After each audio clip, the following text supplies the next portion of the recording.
So ito mga mare, dumating na yung order ng asawa ko mga mare. So ako pa yung pinapatulong niya para mabuksan to. Hindi ko alam kung ano to mga mare. At nung binuksan na namin mga mare, isa pala siyang vacuum cleaner. So ako pa ang pinapabukas niya at ako pa ang pinapa-assemble niya. At ako rin ang pina-voice over niya. Ano ba to? At nung inasumbol ko na mga mare, mga pare, grabe ang ganda at ang tibay pa mga mare. At ang dali lang niyang i-assemble. Tingnan mo lang yung manual doon. At saka ito binuksan namin yung ano niya, yung sa may filter. Ayun.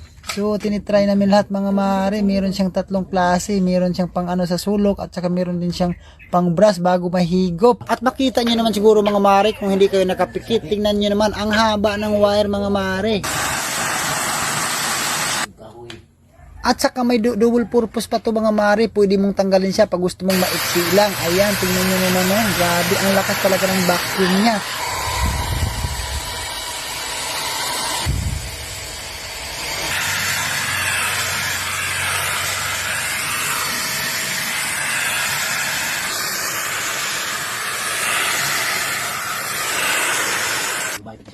At ayun mga mare, binalik ko na yung mahabang handle kasi yung asawa ko gusto niya siya naman yung gumamit para makuha siya sa video. Ano ba to? Ako na nga ang nag voice over, gusto pa siya ang makita.